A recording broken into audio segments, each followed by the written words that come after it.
I want you to travel back in time with me. Imagine that the year is 1906 and that you're in New York City. You're a big fan of detective stories, and right across the street from you, one of the strangest mysteries ever is unfolding.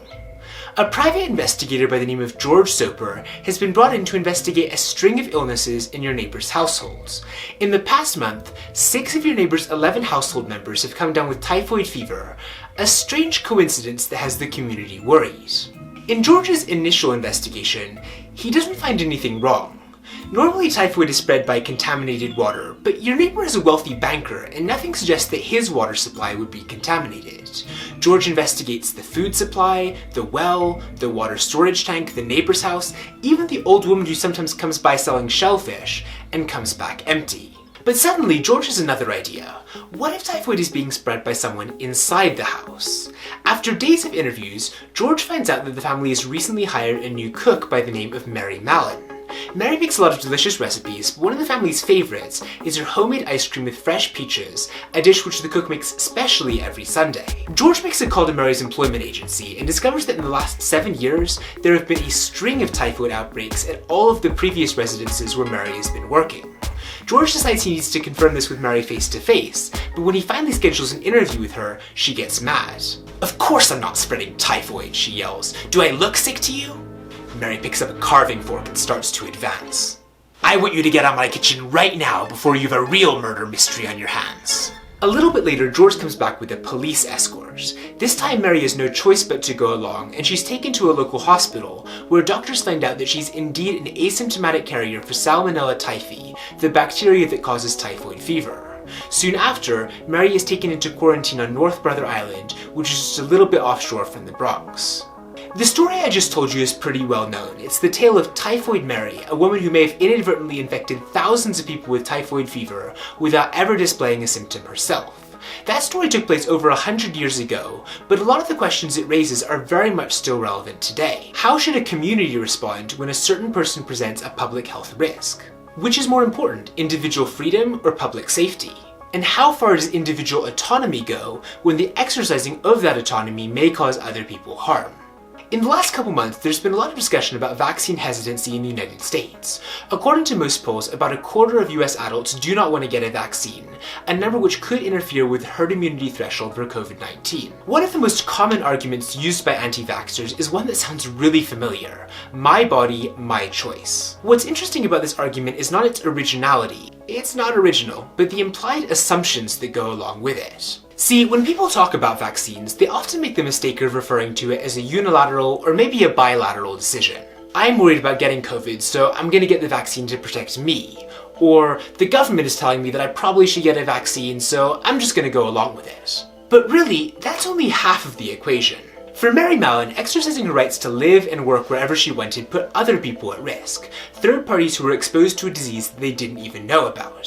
In Mary's case, typhoid wasn't particularly deadly. In the course of 2 different outbreaks, only 3 people out of 51 actually died. But the people that Mary was working for never consented to any exposure to a disease, 6% death rate or no. For Mary, being put into mandatory quarantine was an act of government tyranny. In a 1909 letter, she wrote, "In reply to Dr. Park on the Board of Health, I will state that I'm not segregated with the typhoid patients. There is nobody on this island that has typhoid. There was never any effort by the board authority to do anything for me, excepting to cast me on the island and keep me a prisoner without being sick nor needing medical treatment. I have been, in fact, a peep show for everybody."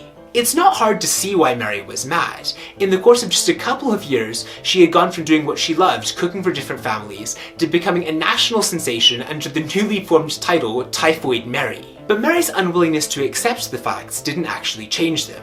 For Mary, it might have been my body, my choice. But for those around her, there wasn't much choice at all. When people aren't that worried about getting sick from COVID, it can be really easy to say, well, just let the people who are worried about getting COVID get vaccinated, and I'm just gonna do my own thing.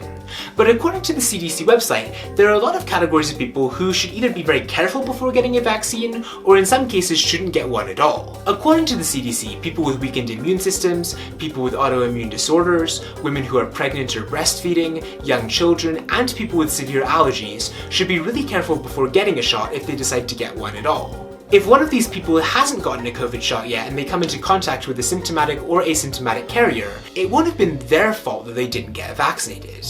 A fact in modern life is that people live in communities. We're not just solo agents. The reason why we have traffic lights is that as a whole they keep people safe. When you stop at a red light, you're not doing that to maximize your individual efficiency, you're doing that because you're trying to protect yourself and others from getting into a car crash. Just because it's your car that you're driving doesn't mean that you have the right to do whatever you want with it. In the 1905 case Jacobson versus Massachusetts, the Supreme Court made exactly that argument. After a smallpox outbreak in Cambridge, Massachusetts, the city passed a law requiring all residents to get vaccinated or pay a $5 fee. One man in particular was really upset about this, Henning Jacobson, a Swedish immigrant who argued that any kind of a mandatory vaccine was an unconscionable invasion of privacy and that the law in question was, quote, unreasonable, arbitrary, and oppressive.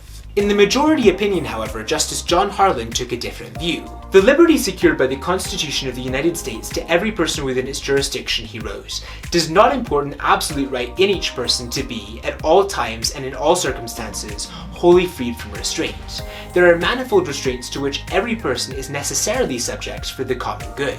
COVID isn't the most deadly disease, but it's really infectious. And just to be clear, it's not just the disease that's killing people. Sometimes it's just the strain on the medical infrastructure. One recently graduated medical student described how he had to treat a patient in an ambulance because every single bed in his clinic was full, and because of the lack of care that the patient received, he ended up dying half an hour later. Look, getting a COVID vaccine isn't the most fun.